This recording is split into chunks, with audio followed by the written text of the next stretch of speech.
Happy spring, everyone. Welcome back. Hello to the loyal listeners. And if this is your first time listening to the Yogakane podcast, yay! I'm so happy that we found each other. If you haven't already, please take this moment to pause this episode and subscribe to the podcast, and please leave a review. Reviews really help with the ranking of the podcast. It's April 18th, 2019. And welcome to episode 9 of Yogakane, Ayurveda Spring Reset. I'm Lauren Sanders, your host. In this episode, we are traveling to Hope, Idaho. Now, for those of you who don't know where Hope, Idaho is, it's about an hour or so south from the Canadian border. It's a town that sits on one of the most beautiful and deepest lakes in our region, Lake Pend Oreille. Let me introduce you to the guest for this week's episode. Currently, my name is Sarah Rusnak. And we're here in Hope, Idaho, which is about 15 miles from where I grew up in Clark Fork, Idaho. We're sitting overlooking Lake Pend Oreille, and the mountains in the backdrop are the green monarchs. I love them. Sarah and I met during the transition between fall to winter at a Vata balancing workshop that took place at the Spokane Yoga Shala. If you aren't sure what Vata is, don't worry, Sarah will explain what it is in the episode. Just a quick side note, the owner of the Spokane Yoga Shala, Era Lineman, was my guest on episode 2.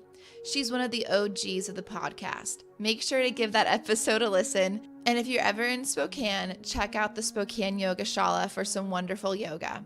Okay, let's get back to Sarah. Sarah's knowledge and insight into the Ayurveda world spoke to me during her workshop last fall. Her presentation of the information was really digestible and easy for me to understand. So I thought I would ask her to be a guest on the podcast, and here she is. In this episode, Sarah will give you a glimpse inside the world of Ayurveda. She will talk about the different doshas, and then she will dive into the kapha season and some of the best practices that you can incorporate into your life to get the most out of spring so you can fully blossom and bloom and be prepared for summer. Sarah is also offering a spring reset online workshop that she'll talk about in this episode. The link to her spring reset can be found in the show notes. Before we go any further into the episode, Northwest Yoga Feast sponsored this week's episode. It must be because the early bird ticket pricing for the feast ends on May 1st, and they want everyone to get in on that great deal. Right now, tickets for the feast cost $325. The ticket price will raise to $375 on May 2nd. We will go into the details later. Okay, so what exactly is Northwest Yoga Feast? Well, it's basically what I plan my whole summer around. It's a yoga festival that the Yoga Journal has ranked one of the top 11 yoga festivals in the region. The feast is filled with a beautiful community of yogis, yoga, music, healing, exploration, growth, and very tasty vegetarian food. Carrie Ann, the chef, and all of the volunteers, they throw it down in the kitchen. The feast means a lot to me because it was then that I was motivated and inspired to start the podcast. I met so many uplifting and knowledgeable yogis, and it was during the feast that I knew I wanted to provide a platform for the yogis within our community to share their voice. Okay, so going back to tickets and pricing. Like I said, the feast is currently running an early bird special ticket deal where you save $50 on your ticket. So that's about $325. The ticket includes everything, all food, all events, sound bowl healings, kirtan, yoga, and for lodging, you actually camp out under the stars in a beautiful valley on the 42 acres that make up the Eureka Institute. Don't worry, if camping isn't really your thing, they do offer rooms that you can rent. Also, if you have a group of yogis who you know will want to go, wrangle all your yogi friends together because Northwest Yoga Feast offers group discount rates. You receive 20% off for a group of 4 and 30% off of your tickets for a group of 8. So get your yogi friends together and let's cultivate abundance together at Northwest Yoga Feast this summer, July 19th through the 21st in Sagal, Idaho. Sagal, Idaho is about an hour or so north of Spokane, and it's about a 5-minute drive from Lake Ponderay, which is the setting for this week's episode. Links to Northwest Yoga Feast can all be found in the show notes. I hope to see you there. Please enjoy this week's episode with Sarah, Ayurveda Spring Reset.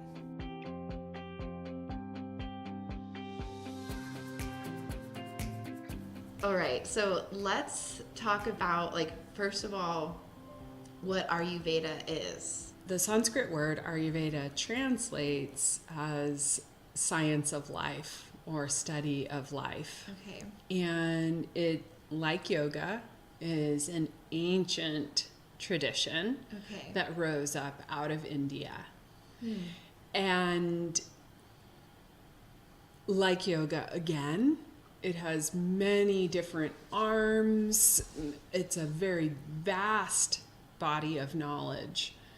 So I know only some, but it might be more, it's likely more than you know. Yeah. So again, like yoga, it's a tradition that is passed from one person to another. And this is how we learn. So you're passing this on. I'm passing it on right now. Right Who now. passed it on to you? Yeah. So my official teacher was a woman named Kate Stillman. Okay. And I studied with her and got my yoga health coaching certificate. A big part of Ayurveda is where we link up with our environment. And so the more that I pay attention to my environment, the more that I can respond to my body's needs. And this gets into the doshas. Yeah. Because now we have spring coming up, which is kapha dosha. Okay. And so everything that's going on out here, Like the transition between winter and spring, the melting of the snow. the melting, exactly. And you can see out there where, the snow is still present, the cold is still present, but all the water underneath is starting to run, the moss is getting bright, it's like damp, cold, and the fluctuation of temperature. It's so cold at night and then it gets warmer in the day. So this melting, thawing, and the moss is like getting soaked. So some of those... It's almost like a giant inhale and like a giant exhale. Mm. Like it's inhaling throughout the day, soaking in the sun, warming up, and then at night it like exhales it all out and it gets cold. And it sits there with breath held. Yeah. Okay, when can I breathe? Right. Where's the sun? Yeah. Well, and some of those, those descriptor words, the dampness and the soaked and the cold and the earthy, Okay. those are the same descriptor words for kapha dosha. Okay. And what happens in my environment also happens inside of me. And why is that? Because we are our environment. Because, just like a tree responds to the environment, so are we. We're or birds or the deer. We're creatures too that evolved with our planet. Yeah, it's like it reminds us that we're changing as well. Is that safe to say? Like the seasons and maybe the Ayurvedic practices, does it remind us that that we are changing as well as humans? Yeah, constantly changing. Constantly changing, and in some ways we can predict, like with the seasons. Yeah. And we can get to know, we can get to anticipate those changes that are going to occur. Okay. And if we anticipate, we can make less, we can have less of a imbalance that occurs due to the excess of whatever particular dosha.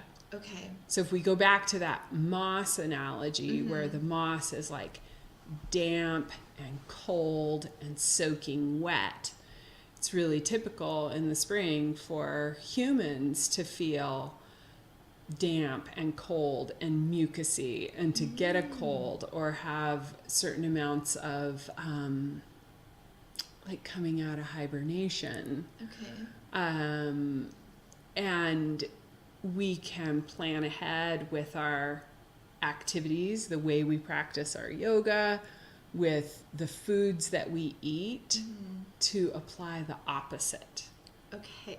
Okay.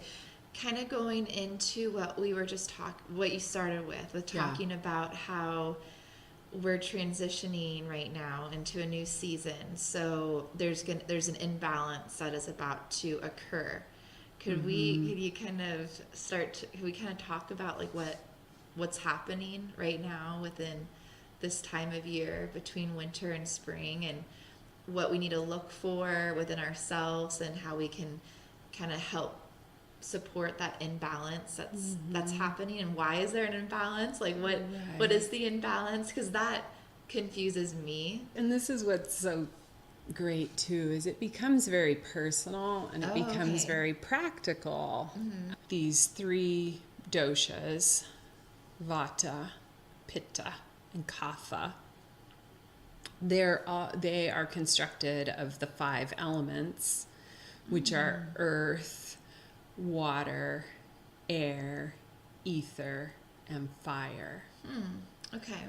And so the thing about the 5 elements is that they do that for us. They give us this sensual context that we are familiar with. It's not abstract anymore. We know what fire is. Yeah. We know what water is. Okay. Yeah. So the elements kind of help us to tangibly experience the doshas in like a physical, sensory way. They can. Okay. Yes. And it starts to make it simple. And so then you take vata dosha, which is air and ether. Okay. And you get what you were describing. This is ungrounded. It's unbound. And it's moving, constantly moving. And ether being the space that contains everything, like all the way out to the edges of the universe, if there is an edge. So we get the sense of that coldness too, and the erratic movement of it all. So then we start to be able to get a sense of how that might feel. That's how vata might feel. Okay. And pitta is water and fire. And fire, water moves. It has a fluidity to it. It can also be incredibly powerful. It also has a direction. Fire, there's this thing about forest fires. Forest fires move in a triangle. Oh, really? Yeah. And the shape for pitta is triangle. It's very focused. It's forward moving. It's direct. It burns through. And Cool. yeah. So then we can start to feel that. Where's my fire? Where's my forward direction? Yeah. Where's my focus? Okay. Kapha dosha is the earth and the water. And so you can see, and it also has like the coldness to it as well. Okay. And very grounded, very wet. So as you were saying about applying the opposite, And you noted that Vata has this air and ether quality. Okay, the opposite, be grounded, be still. Kapha has this grounded, earthy, wet, damp quality. The opposite, get moving, get light, expand. Pitta dosha, direct, precision, a thought leader, always on that leading edge. Lean back. Take time to enjoy. Have no agenda. Oh, okay. The yoga practices and Ayurvedic practices, they're about awakening, becoming connected and more conscious in what we're doing. Yeah. Right? Absolutely. Yeah. Absolutely. Yeah. They are... it kind of puts us out of like autopilot and more into like, you're consciously, this is you living your life. This is you. Yeah. And what I think that's, because what I think is so cool is that as humans, we have this amazing brain. Yeah. And the way that we've been taught, we're all, most of us in this country have had a beautiful privilege of a lot of education. And our education, though, has very much been in a mental way. Take this in, take this in, take this in, and kind of keeping it all in the head. And the thing about yoga and Ayurveda are embody this. Learn through your body. Learn about different aspects of yourself than just the mental one. Yeah. Yeah, so you're not so disconnected between the body and the mind. Yeah. I want to take this time to say thank you again to Northwest Yoga Feast for sponsoring this week's episode. They have announced a number of teachers who will be hosting workshops at the feast this summer. Rob and Melissa will be traveling from Seattle to lead in Kirtan. Dreamtime Sound Healing from Coeur d'Alene will be hosting 2 sound bowl healing sessions. Yes, you heard it. 2 epic sound bowl healing sessions. I'm very excited for that. Cami Koda, a Reiki master from Missoula, will be teaching some workshops. Erin Wirt, a stellar vinyasa flow teacher who incorporates oils into her classes, will be there. Era Lineman from the Spokane Yoga Shala will be teaching, and so many other great teachers will be at the feast this summer. The feast is a great way to pause in the middle of summer and give back to yourself, like what Sarah was just talking about. In the summer, where there's a lot of heat, a lot of fun things going on, we can go, go, go. So we gotta lean back. The feast is a great way to lean back in the middle of summer and to give back to yourself. Mark your calendars, July 19th through the 21st is Northwest Yoga Feast. Early bird pricing for the feast ends on May 1st. Okay, let's get back to Sarah, who will begin to dive deeper into the Kapha dosha and provide some insight and best practices to empower you to fully bloom this spring. Life is always about that next season. So what is coming up for us now? What are some ways that we can get ready for that? Yeah, I think using the seasons as a way to begin to embody Ayurveda is one of the most applicable. It's like the lowest hanging fruit. It's one of the easiest ways to start to get there, and less complex than trying to understand your own dosha and how to work with that. Cool. That comes too. Yeah. But the seasons are kind of the first best way. Yeah.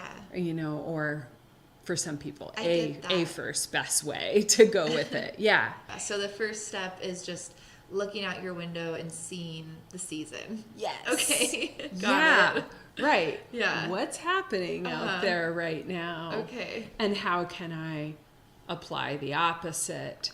Okay. And so right now, we're going into Kapha dosha, and we just came out of winter, which winter can fluctuate between Kapha and Vata a little bit depending on where you live. Okay. Those colder, drier qualities, that's Vata, and the cold and wet and damp, that's Kapha. Okay. So one thing that's so cool about Kapha is it has a ton of stamina. It is strong. It is resilient. And we've just been in our kind of like hibernation mode. Mm-hmm. So we come out of that. We actually have the most stamina built up that we have in the whole annual cycle. So it's a great this season is a great time to move more. Okay.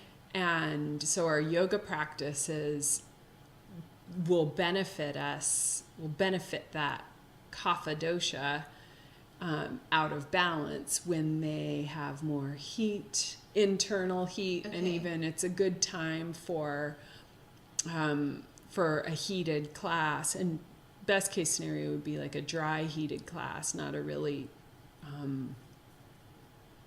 humid environment. But and sun salutations and long holds and standing poses where we're using that strength and kind of pushing our edge a little bit. Okay, cool.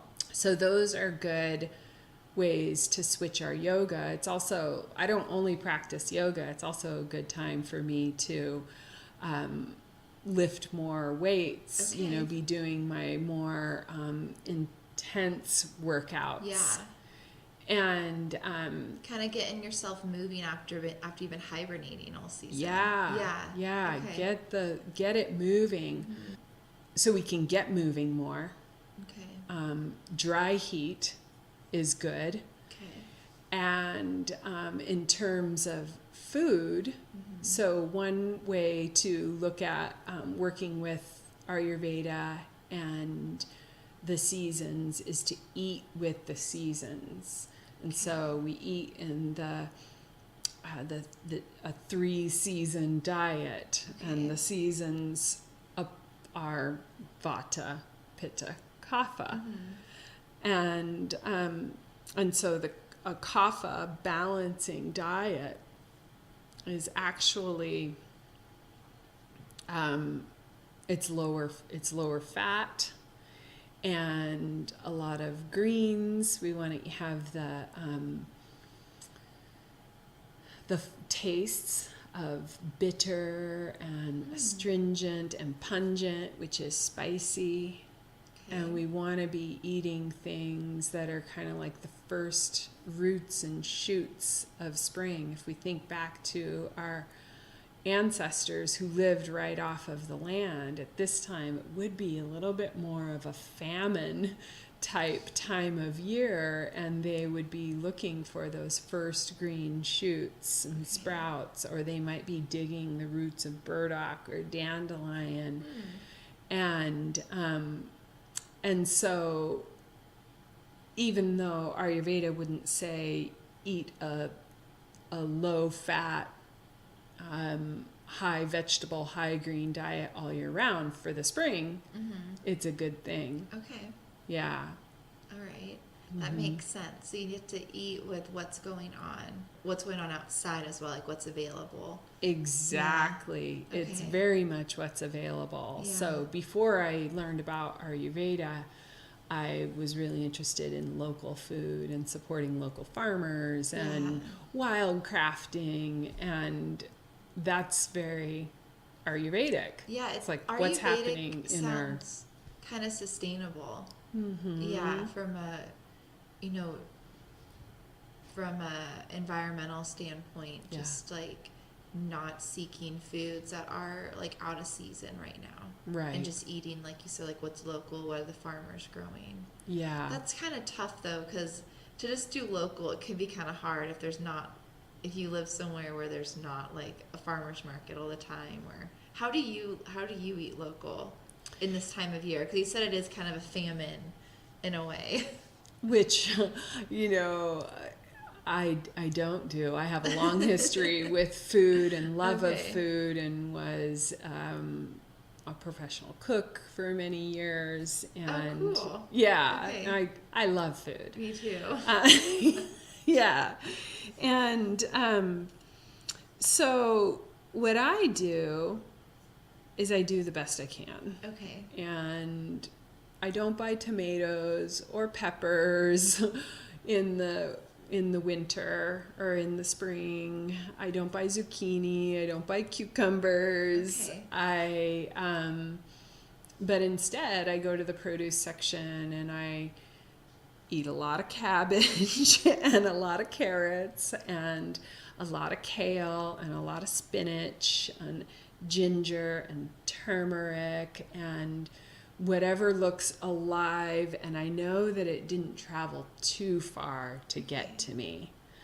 And for roots, like potatoes or yams, or turnips, is that some roots that would be appropriate for right now, or are you looking more for like the carrots and the greens?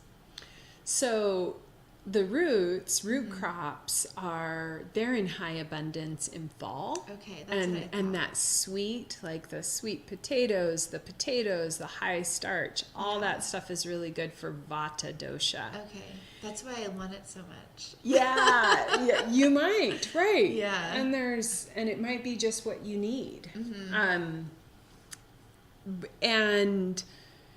But like now a turnip, even though it's also a root vegetable, it's not as sweet. It's more bitter. Yeah. Less carbohydrate, less sugar. And that actually is a good vegetable for spring. You mentioned to me that you have a spring workshop, Ayurvedic workshop that you have going on. Can you talk about that more for the listeners, because maybe they can come into that and they can be a part of your workshop so that they can better understand this transition that's happening within them and better understand like what's to come this season.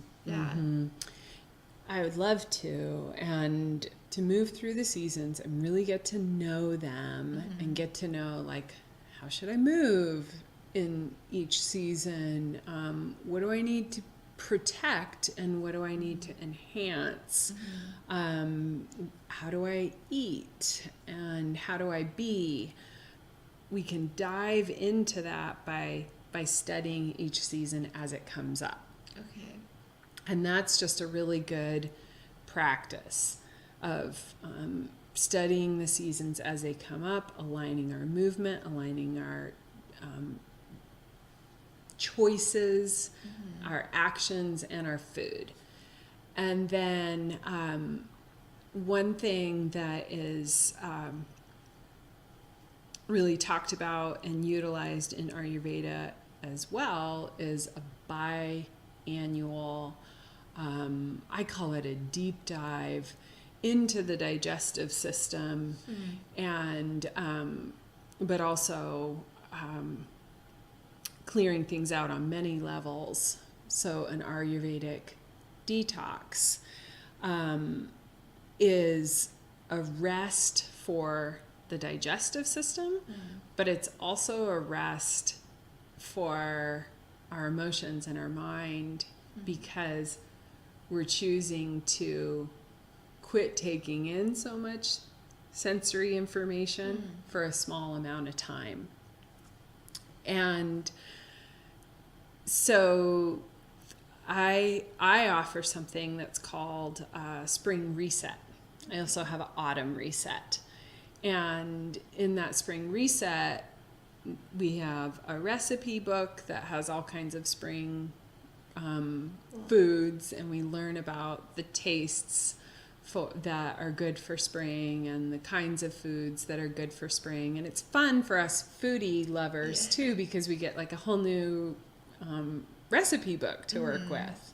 And for people who like don't know how to cook or they want to learn, they have a recipe cookbook that they can reference, which I think is really helpful. Yeah. Because it can be intimidating to like get into kind of shifting your dietary kind of intake and like kind of shifting recipes. So yeah, that's helpful to have. And I think eating with the seasons is also a lighthearted, entry point to that too, Cool. where Okay. it's like, let's pay attention to these foods and which ones do you like within them, and kind of another low-hanging fruit. yeah, Okay, into the Ayurvedic system. yeah, Okay. yeah, and so one way to experience the spring reset is to just bring in these new foods, bring in these new recipes, bring in more breath of fire, bring in more heating yoga. And then another layer deeper would be to experience an Ayurvedic, a traditional Ayurvedic dietary detox, which is eating this mono diet of khichdi, and which is like a stew of mung beans and white basmati rice. And it's really easy for the digestive system. And because it's so easy and it's a complete protein and your body feels nourished, the organs we can release at a deeper level. Oh, wow. So in the spring reset, what I do after years of doing this twice a year, now my spring reset is like 4 to 5 days of really going deep with myself, of clearing off my schedule, making stricter guidelines for myself around social media, really upping my practices, yoga, meditation, self-oil massage, and simplifying. So it's like this deep dive simplification time. Kind of going back to basics, back in. A mono diet detox is a way to help the body know what it already knows how to do. For one, you quit putting a bunch of information in, you let it release on a deeper level. So on a physiological level, we're doing some deep cleaning. Cool. I like that. And someone who does have a busy schedule, do you have any suggestions or recommendations on how they can still have their own spring reset? Yeah, and I do have some ideas. One is that you start where you are. Okay. And you know that if this work resonates with you and you have a calling for it, you could be doing it for 5, 10, 25, 40 more years of your life. And it takes us into the rest of our life and into old age, having a sense of agency around our health, our mind-body health. So know that you're in it for the long haul, and let that be enough to help you start without needing it to be perfect. Got it, yeah. For example, if you're someone with a very busy schedule, I'll encourage people, like, what's your one day? So the spring reset, for example, it's a 14-day course, but we're not doing something every single day. I'm saying, here's this information. Let's look at how you're going to map it into your schedule. Okay. And one of the things I'm going to ask of you is, what's your deepest point? And that deepest point might be 1 day, it might be 4 days. Where are you going to schedule it? On your calendar? Okay. And so everybody gets to choose that. Then after you choose that 1 day, say you are a mom, and you've got to communicate with your kids, maybe with your husband. I was a single mom when I started doing this. My kids were probably 12-ish, around there. And I started to talk to them about it. Hey, I'm going to be doing this thing. Okay. I'm going to be eating differently than you. I'm going to need more time to myself. Here's what I need you to do. Okay. You know, I need you to take more responsibility. I need you to give me a little bit more space. That's cool. So it sounds like any kind of reset, you kind of you kind of sit back into kapha a little bit by being able to let go in a way, like, you know, because kapha, it's more of like a sit back kind of lean thing. back. Lean back. So it's almost like letting go of responsibilities is a big thing, you know, like giving tasks. Giving yourself permission. Yeah, to like not have to do everything. So that's a big one. Just and speaking up about it. Cool. Right. I experienced something where I had to like lean into myself and lean back, and what I gave, this might help some listeners who are wanting to like go through your spring reset or one of their own. I just did the bare minimum, like everything that I knew I had to do do my job, everything I knew I had to do for the house and for my husband and for my family. I just did like the necessary thing, because that's all I could do, because the remaining time I had to get back to myself. Yeah. So that's just kind of how I did it. It wasn't a spring reset, but it was like a way that I had to go in and be with my own self. So that's an approach as well. It's just like doing the absolute like necessary thing, not going above and beyond. But maybe that might help some people to get inspired to go after a spring reset. I think it's great, and it's great. It's a great thing for us to ponder on. How can I begin to practice pulling back? Yeah. And if we can do it in a way that's by choice, like, all right, instead of necessity, or maybe sometimes it is, but maybe necessity comes first, which it sounds like maybe what you were saying. Yeah, it was necessity. You knew you needed to pull back. So you had a plan, you tried it on. And if we can sometimes practice it out of necessity, then we get more of those skills under our belt. So for you, if that comes up again, you might even be able to see it before it gets as far out of hand, and you're like, wait, I need to pull back for a couple days before I end up, you know, sick or having that argument that I didn't want to have. Yeah, that's super cool. This stuff is just so fascinating, and a lot of it, it's like, it's pretty intuitive. You know, it is something that, you know, people out there might already kind of feel like that there is a shift happening because of the seasons, or they might be noticing like something unearthing within them that they know it's kind of time that they need to like do a reset or do an inner kind of like inventory on like what's going on, so they can better honor their system of work, like how their system works. Because like you said, it's very personal, the Ayurvedic practice. What works for some within a season might not always work for everyone. Being higher in kapha right now means that your imbalance you're going to start to get more imbalanced, right?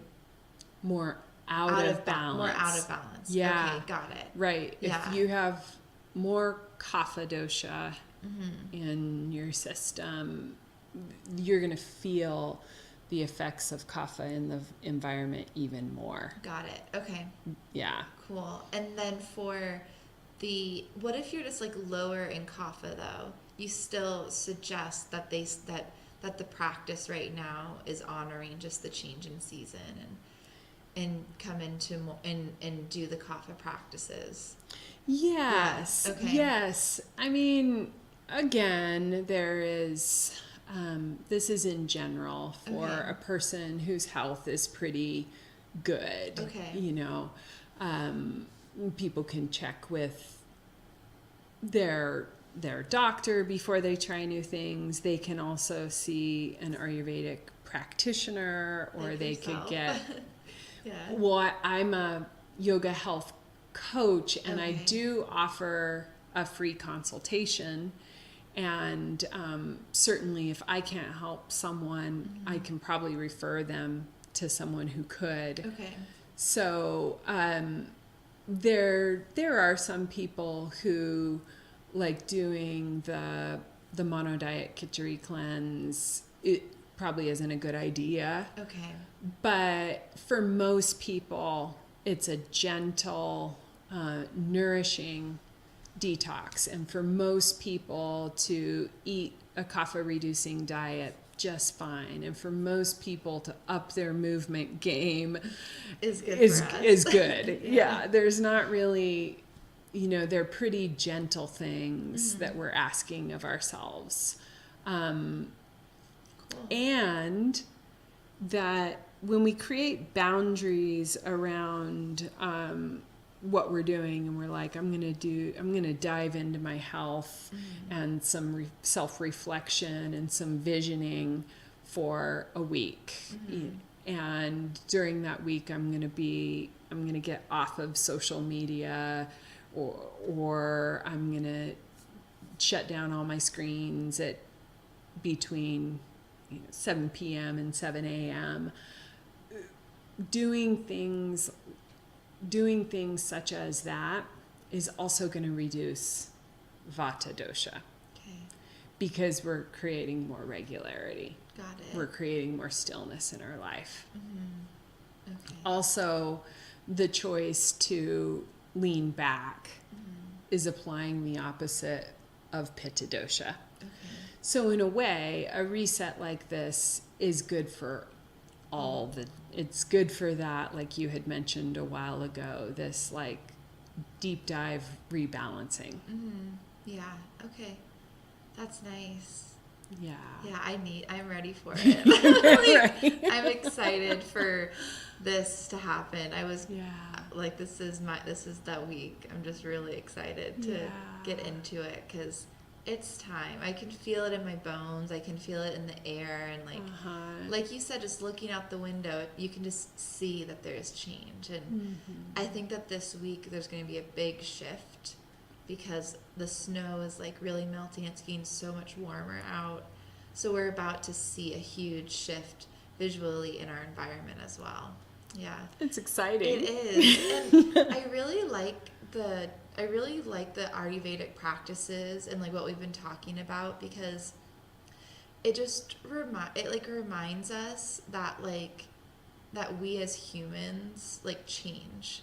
So it kind of helps with like accepting or coming to terms in our own way of like our own like immortality, I think, and like honoring like the different ages that we go through, and honoring like the different time of our life, how we're in, and you can look back and kind of see how you've grown. And not only does that help, I think, for our own self like worth and connection to who we are, but I think the more that we can connect to that personally, we can like give more grace to others, because you can kind of see it in them that like all humans, whether they're conscious of it or not, are like going through this constant change of life. And it's not easy, but we're really lucky to have like people like you in our community, and just this yoga community who's really aware of like changing, and I just kind of think our whole we're just really fortunate to have people to talk about this, because I think it's important for us to look at change and honor it. Right. Yeah, I agree. We are very fortunate, and we're fortunate as Westerners to have access to these ancient Eastern bodies of knowledge. And thank you for seeking out people in the area and helping us dive in and connect with one another, so that we can acknowledge our humanity and imperfections. And I love how you said that by recognizing that in ourselves, it's going to give us more leniency and compassion for others. And That's hard. That's difficult sometimes. Like, oh, why aren't you getting this? But you get to remember, like, we're all at a different pace. Like, we're all on a different page, different level. Yeah. And then at this rudimentary level too, we're all human animal. And that, I think, is one of the things that Ayurveda has opened me up to in some really beautiful ways, is that I am connected to the earth and dependent on the earth, and I do have primal urges and primal conditioning, and it takes steady effort to continuously be conscious and not fall into like human animal,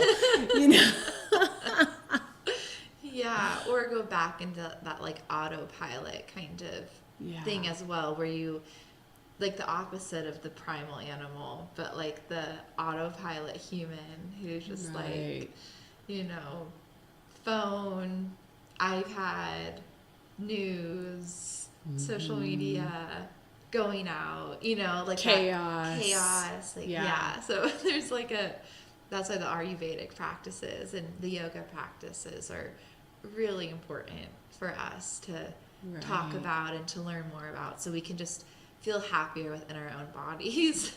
Come back to us.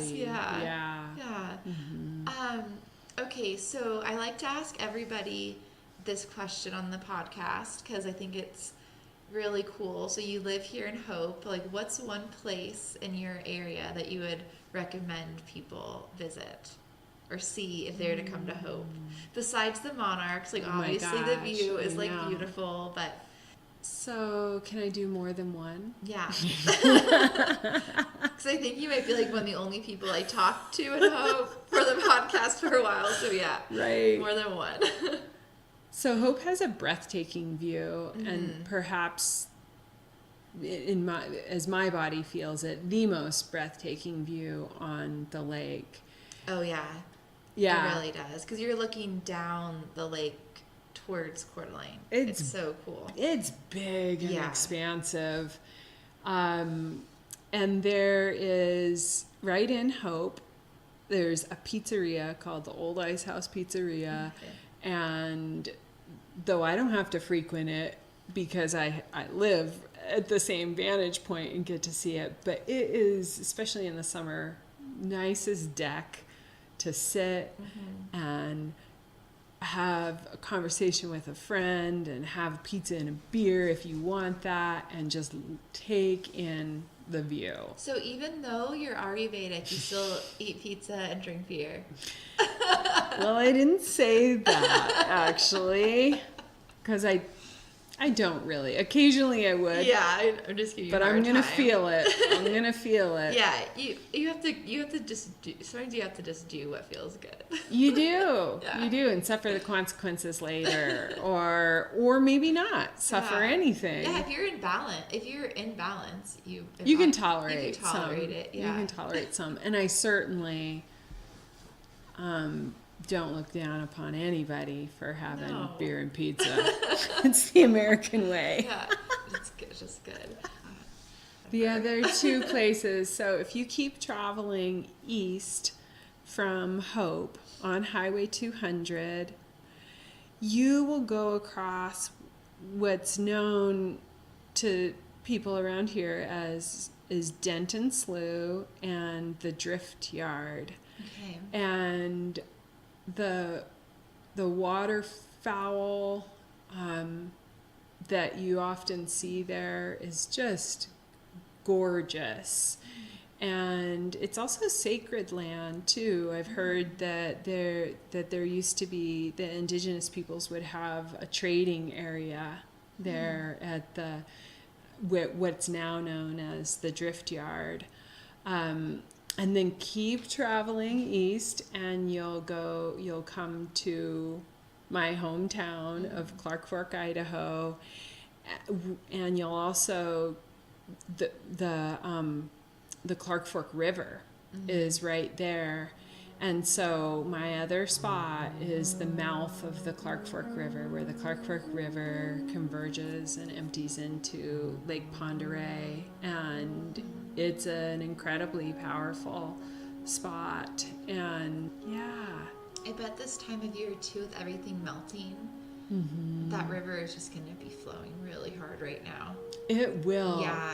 It will. And upstream from, up the river, there's actually 2 dams that they regulate our lake with, the Cabinet Gorge Dam and the Noxon Dam, and that can be an incredible place to visit in the spring because so much power is being generated. Yeah. Thank you. Thank you. This was lovely. Yeah. Good. Who is ready to get moving? Who out there is feeling the energy of spring pulling them up a little earlier out of bed? If that's not happening for you, that is okay. Ayurveda, like yoga, is a lifelong practice, and it takes time to find your inner balance. In my yoga classes, I actually like to talk about this. And what I try to do is remind my students that if it's been a while since they've sat with themselves for a while in silence, whether it's meditation or prayer, or if it's been some time since they've done yoga or even worked out or sat down and read that book, you aren't going to get it right away. It's natural to hit a barrier or a roadblock. You might only be able to read 2 pages before you pick up your phone again. You might only be able to sit in prayer for 1 minute before your brain begins to wander. Or maybe your intention is to start eating at home more and cooking really tasty, healthy meals. But this might have only happened 1 time this week, and the rest of the week you've done takeout. First of all, congratulations on seeking ways to improve your overall well-being. And hitting these barriers is very normal, because if it's been a while since we have done something like this, barriers are going to begin to grow up between us and our goal or our activity. Think of a garden that is very weedy and overgrown. It doesn't get weedy and overgrown overnight, right? It takes many months, many years. So I invite my students, and I invite you as well, to think of your breath like a river. When you inhale, your breath comes into your body like water. And you might find yourself in a class or sitting down trying to read that book and breaking away a little bit more from your phone, and you're going to hit those barriers. And I invite you, though, to breathe into that space. The more you intentionally breathe into your body or breathe life into those new activities that you would like to bring into your daily life, water, like our breath, is a powerful force which over time can break down these barriers. So breathe into the space that you want to create. Inhale to create space. Exhale, fill the space. And give yourself time and grace and celebrate those little things that you are achieving to find your sense of inner peace and balance. Thank you so much, Sarah, for sharing your insight into Ayurveda and providing us with direction on how to balance our doshas this spring. If you would like to learn more about Ayurveda or do a spring reset yourself, reach out to Sarah. A few spots are available for her Spring Reset online course, and she also offers Ayurveda consultations. You can find Sarah teaching at Embody Studio in Sandpoint. Links to Sarah can be found in the show notes. Do you know how powerful your thoughts are? World-renowned biology scientist Dr. Bruce Lipton has discovered that our gene activity can change every day. He says, if the perception in your mind is reflected in the chemistry of your body, and your nerve system reads and interprets the environment and then controls the blood's chemistry, then you can literally change the fate of your cells by altering your thoughts. Dr. Bruce Lipton calls this the biology of belief. My guest for episode 10 is an 85-year-old yogi. Her name is Joy McMohan. She wrote a book called Awaken to Agelessness, and within our episode, Joy wants to remind us that what we tell ourselves every day will either build us up or tear you down, because your cells are listening. If you want to read Joy's book before the next episode, you can find her book, Awaken to Agelessness, on Amazon. Until next time, please follow the podcast on social media at Yogakane. And if there is a yogi from your community you would like to hear on the podcast, please let me know. If you would like to support the podcast and the costs associated with hosting a podcast and the equipment to record each episode, please donate to the podcast. There is a donate link that can be found on the website. And if you aren't able to donate at this time, please continue listening and subscribe to the podcast and leave a review. The first 3 people who leave a review on the podcast will get a shout out on Instagram. Please continue to love on yourself this spring. We are all in the process of blooming. Thank you so much for listening. Namaste and Shanti peace to you and your household.